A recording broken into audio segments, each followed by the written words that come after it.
आता मी toll free क्रमांक या ठिकाणी देतोय. तत्पूर्वी अजून एक मला आवर्जून या ठिकाणी सांगायचं आहे दादा की आदरणीय एकनाथजी शिंदे साहेबांनी ठाण्यामध्ये नो कॅश काउंटर रुग्णालय सुरू केलंय.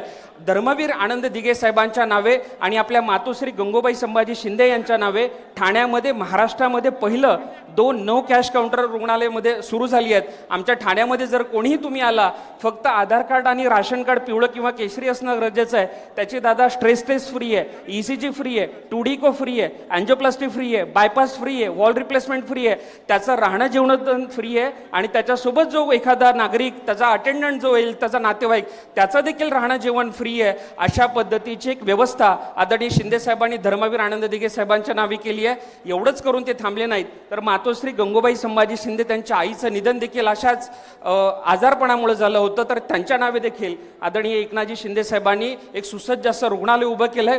छोट्या मोठ्या कुठल्याही प्रकारच्या सर्जरीज 1100 प्रकारच्या या रुग्णालयामध्ये मोफत होतात आणि महाराष्ट्रातील कुठलाही नागरिक, मग बारामती असो, इंदापूर असो किंवा आपल्या पंचक्रोशीतला कुठलाही असो, त्या ठिकाणी ठाण्यामध्ये येऊ शकतो आणि आपले नी रिप्लेसमेंट आणि हिप रिप्लेसमेंट पण आता पूर्णपणे 1 रुपया आमच्या ठाण्यामध्ये लागत नाही. अशा पद्धतीचं रुग्णालय या ठिकाणी शिंदे साहेबांनी सुरू केलं. मला असं वाटतं की आपल्या आईवडिलांच्या नावे किंवा गुरूंच्या नावे आपण जी स्मारकं करतो, मला असं वाटतं ही जिवंत स्मारकं अशा पद्धतीनं रुग्णालयांच्या सारखी जर तयार केली तर मला वाटतं खूप मोठी रुग्णसेवा या निमित्तानं होऊ शकते. आणि म्हणून या ठिकाणी मी आता शेवटी टोल फ्री क्रमांक देतो, तो सगळ्यांनी नोट डाऊन करावा ही विनंती या निमित्तानं करतोय. 8650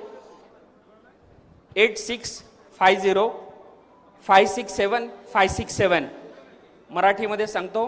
8650 567 567 8650 567 567 हा टोल फ्री क्रमांक मुख्यमंत्री सहायता निधीचा आहे.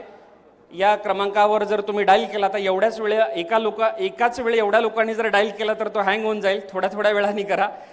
तर या नंबरवर जर आपण डायल केला तर तुम्हाला एक SMS प्राप्त, एक कॉलर ट्यून 10 सेकंदाची ऐकू येईल. त्याच्यानंतर एक SMS प्राप्त होईल आणि तुमच्या मोबाईलवर मुख्यमंत्री वैद्यकीय सहायता निधीचा फॉर्म येईल.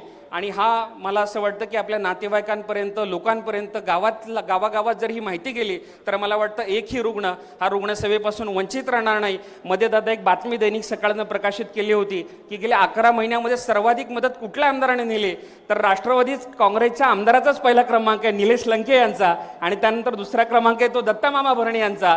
आठवड्यातून एक दिवसही असा जात नाही की दत्तामामांचा मला फोन येत नाही की मंगेश हा पेशंट आहे, तो पेशंट आहे, याला ही मदत हवी.